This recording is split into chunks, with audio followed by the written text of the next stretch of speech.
আজকে আবার দেখবো আমরা স্ট্রাকচার ম্যাপিংয়ের মধ্যে ইন্ডিউসমেন্ট মিন্স আইডিএম কি, আমরা কখন আইডিএমকে মার্ক করব। আমরা আগের দুইটা ভিডিওতে দেখেছি এক্সটার্নাল স্ট্রাকচার দিয়ে কিভাবে আমরা বস এবং চককে মার্ক করতে পারি। আজকে আমরা দেখব ইন্টারনাল স্ট্রাকচার দিয়ে কিভাবে আমরা আইডিএমকে মার্ক করব।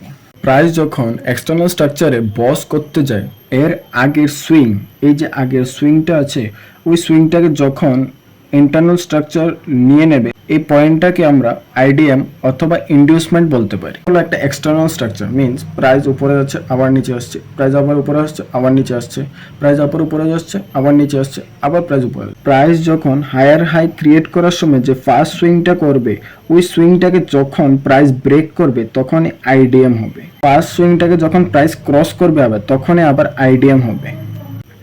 যখন প্রাইস আইডিএম হবে তখনই আমরা হায়ার হাই এবং হায়ার লোকে মার্ক করতে পারবো। হায়ার হাই এবং হায়ার লোকে মার্ক করতে পারবো।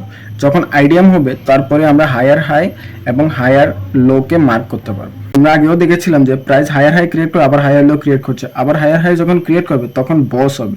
সেম প্রাইস যখন ওই পয়েন্টের মধ্যে বস হবে, এর আগের যে সুইংটা থাকবে ওই সুইংটা হবে আইডিএম। এটা তো একটা আপ ট্রেন্ডের আইডিএম আমরা দেখলাম। ডাউন ট্রেন্ডও কিভাবে আমরা আইডিএম বুঝতে পারবো।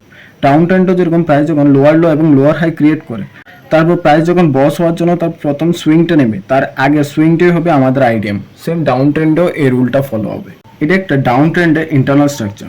প্রাইস যখন নিচে আসছে, তারপর আবার পুল ব্যাক দিয়ে উপরে আসছে, আবার নিচে আসলো। প্রাইস যখন তার ফার্স্ট সুইংটা, এই সুইংটাকে যখন নিয়ে নেবে তখনই আইডিএম হবে। যখন আইডিএম হবে তারপরে আমরা হায়ার হাইকে মার্ক করতে পারবো, আর যখন বস হবে তারপর আমরা হায়ার লোকে মার্ক করতে পারবো। আর এরকম সহজভাবে ট্রেডিং শিখতে হলে আমাকে ফলো করতে পারো।